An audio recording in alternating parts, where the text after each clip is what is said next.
Welcome back, ladies and gentlemen.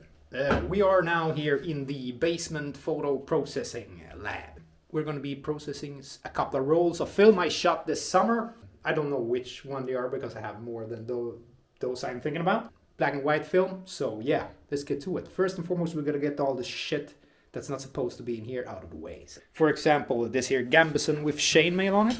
Here is a piece of armor here. We'll just move it to the side. We have the enlarging machines here, 2 of them, and then a corner here for chemical for the photo paper. We've got to find films. Let's check here.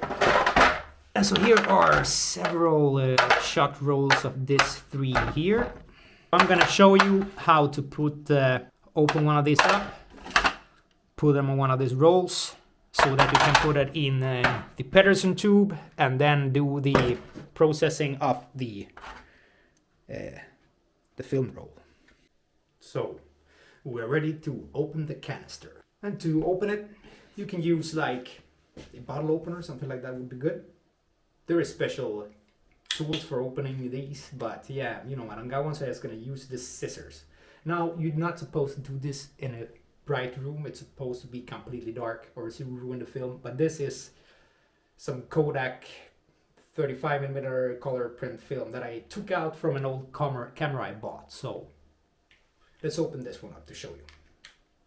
If I take off the bottom lid here, well, then you get out this. What I like to do is I like to unravel it all the way to the end, but rip it off,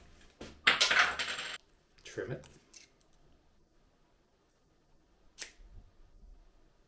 Usually I like to cut the ends here so you get a little bit of it, so it's easier to put in the roll, but this already has a little bit rounded edges, so I don't have to do that. Get yourself one of these rolls, look like this, but I have these 2 bearing balls here. See one there, one on the other side that locks the film into place. And then when you do like this motion, it will feed the film into the roll. So then let's pretend you're in the dark there, fumbling around with shit, not knowing what you're doing. You gotta find, now this one doesn't have it. Let me see if I can. For example, this one here, you see this has these flat surfaces, which make it much easier to put the film in there. You have something to go for. But we'll use this one just for example. So this end, it has to go in like this. Then you will feel it snag on the balls. Keep pushing it forward until you feel it go one. You'll feel the end coming up here soon. Then when you've done that, you can let go of this end and you start feeding it like this. Here we go. Make sure it gets all in. There, bam. And now the roll of film is on this one. These Pedersen tubes, they usually fit like 2 rolls. There are for 3, there are larger as well. But once you got it on this one, you take the center pin, push it through. Then you drop it in your Pedersen tube. And you put on this lid here that blocks the light out. Bam. And now you're good to go. So what I'm gonna do now, I'm gonna shut lights off. I'm gonna take my 2 rolls, I'm gonna process, and I'm gonna do this again, but in the darkness. So I'll see you when that's done. There we go. Now the rolls of film are inside the Pedersen tube. Now what we're gonna do is we're gonna figure out the temperature in here. I guess it's like 22 degrees. I don't know, I don't have a thermometer, but we're gonna say that's the temperature. We're gonna figure out the development time for the film. Hopefully I can find it on the internet. It's been a while since I've done this. I think I know which developer and film I have. I'll definitely know what film I have, but yeah. So let's see here. This is the roll of film we have in Agfa APX 400. So let's see if we can find select film. Let's see, we scroll down the menu here. Yes, so and the solution we are using for developing, it's called the Kodak Professional Dectal. looks like this. Kodak Professional Dectol. I found it here. We put in Dectol. Yes. Well, I'm not sure, but at some point I'll have to trust myself and trust what I wrote on the chemical thing. It says Ilford ID11. So my guess is, and I wrote it, so it must be Ilford ID11 developer, right? Well, I'm gonna go with that. And I'm gonna do a 1-to-1 solution, and it means 50% of this and 50% water. And let's see what the chart's telling me. It's telling me it's gonna be with, you're gonna agitate it one time every minute, shake it a couple of times, and it's gonna be 14 minutes and 30 seconds. So let's get the chemicals mixed with some water and put it in there, and yeah, start waiting.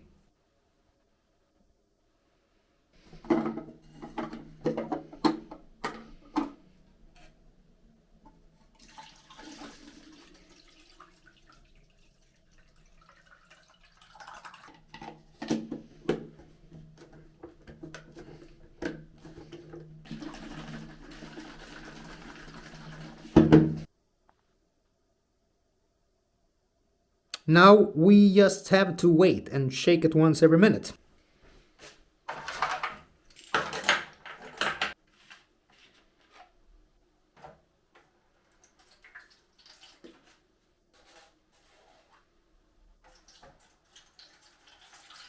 Yeah, here a little bit of water in that one. The Kodak Max stop to get the papers, to hold the papers. One here. So far, so good. Let's see if we got anything. So I just got it here. I have been giving it a stop babe on the water for a couple of minutes now. So let's see what we got, if anything at all. Crack it open. Here we go. Comes apart just like this.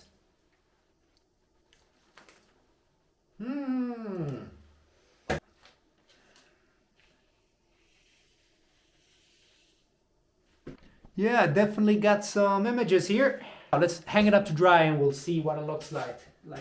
Yeah, so we're now seated here at our workbench. I have this little photo or negative preview thing so that you can see what you got. So let's see here, we get, let's take this one.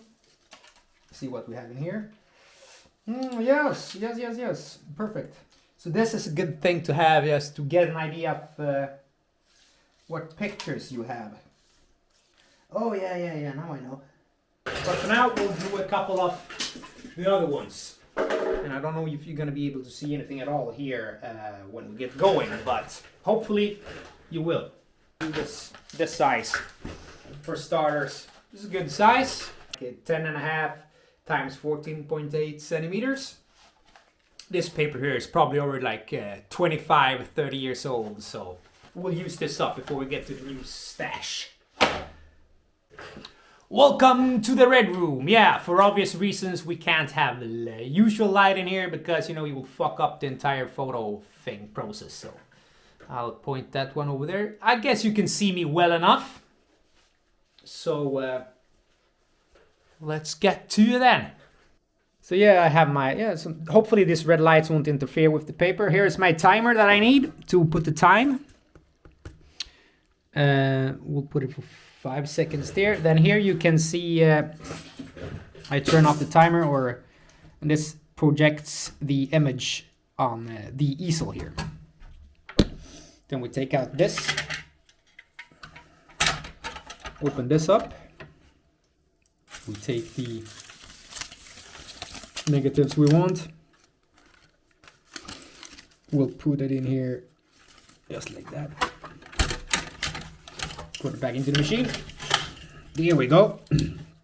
And now we can start to see images. So let's find the first image we want to take out.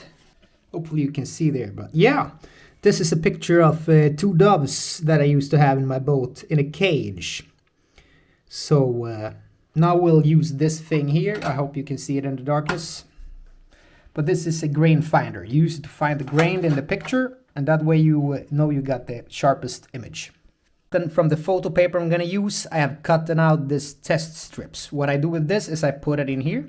I've put the timer to 2 seconds. Put it in here.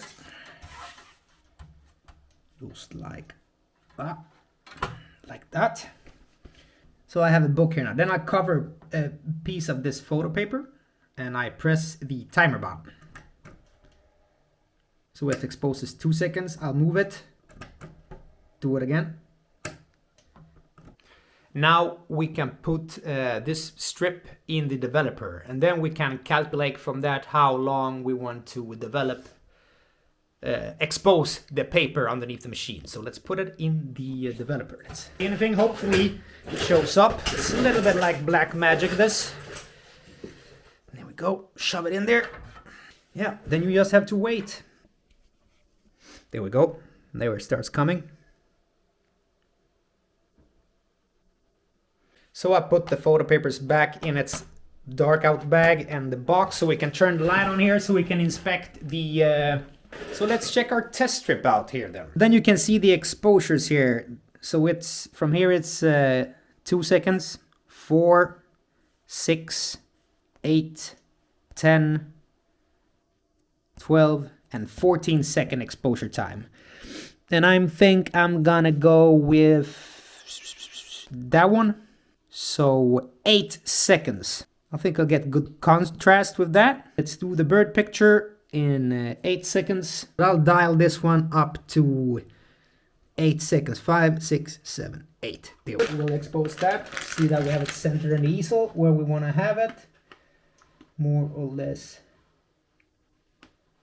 center there. Yes. Then we turn the light off. We take out a photo paper. Lift the easel. Put the paper in. Then we press the exposure. Then it counts down 8 seconds. Bam! And we take it out from here. We roll on our ass and rolling shear all the way over here. Boom! And we pop this one into the developer. Bam, bam, bam, bam. And in a couple of seconds, you should see the magic happen. There you go. Look at that. Isn't that just fucking amazing? A photo is made. It's hard to see here. We'll check it out again when we're done processing it, and we'll see if we have to cut down on the exposure time in the machine. Well, let's cut to that. Yeah, it turned out quite well. A bit dark, I have to say. But I think I'll dial down the time. You know, I dialed this one down. One you can open and the shutter on this one. Not the shutter, that thing, whatever it's called.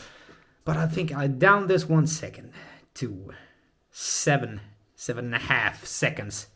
And we'll try it again. Yeah, I now believe we have dialed ourselves in to like the sweet spot when it comes to the photo development. So let me show you the result. With a little bit of adjusting and nudging and we got it to look pretty good. So yeah, this is the first full photo we did. Then we got the next one over here, much better. Still a bit wet, so, but definitely much. Now this gets out of focus. Focusing failed at the cameras have been telling me, but you know, you can see it looks a lot better. So yeah, let's make a couple of these ones then.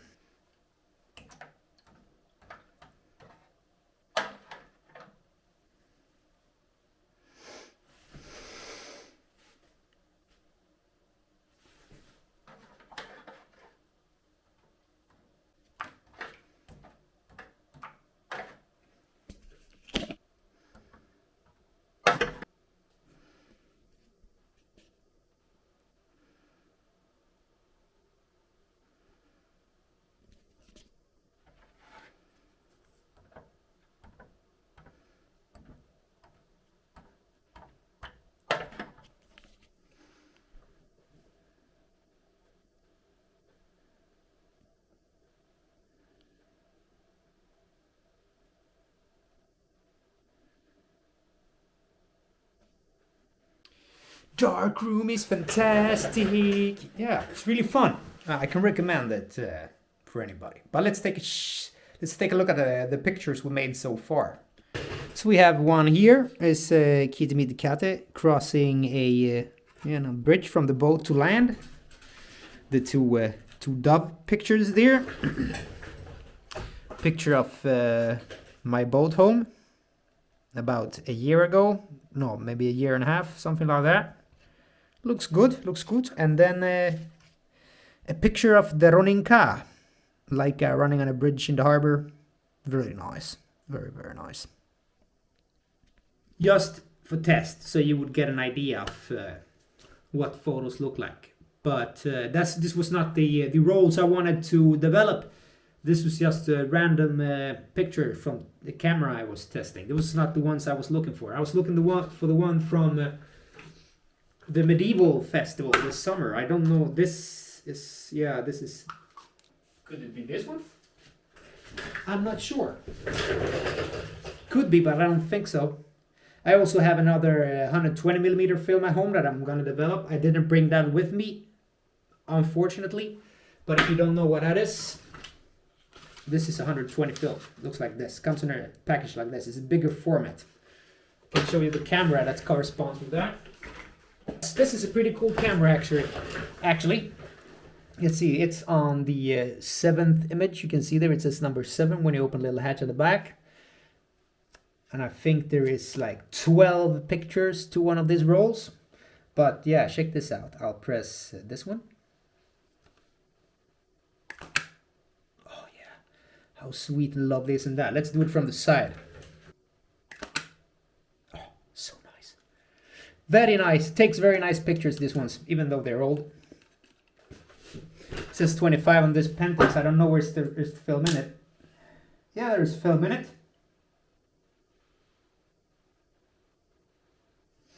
So you can see that's why I asked, instead of opening the back, you take off the objective and I can see the film in there. So, well, as you can see, I have no shortage of cameras here to choose from. This one doesn't work. This one is empty. This is probably empty as well. This it's Canon. Yes. And Nikon. What the fuck is this? It's not supposed to be here. It's a digital camera, for fuck's sake. Well, I am actually missing a couple of cameras. I have friends that borrow stuff and never leave them back. So yeah, that's the thing. Well, what I'm gonna do now, I'm gonna pick together all the stuff here, and I'm gonna move back down to the boats, and I'm gonna edit this video so we have it done. And yeah, that will be pretty much be it. I'll do a little video next time I'm here, processing photos and films. If you think that's interesting, you let me know in the comments below. And yeah, I'll come back to you in a couple of days with some other random bullshit that I come up with. So yeah, but I can't really recommend film photography for a hobby. I mean, it's pretty cheap to deal with once you get all the machines and stuff like that. Cameras, you find them on a thrift store, thrift market, anywhere for really cheap. And then the chemicals you can order online for a decent price. What runs you money is the photo papers and the rolls of film. But in the long run, it's not that expensive if you are a bit careful with what you take photos of. It's not a digital camera. You just can't run around and take 10,000 photos of shit. You gotta plan it out. And I think it will make you a better photographer as well. Well, that's it from the photo lab for this time. And I'll see you motherfuckers, guys, whatever, in the next one. Until then, have a good day, afternoon. Ciao.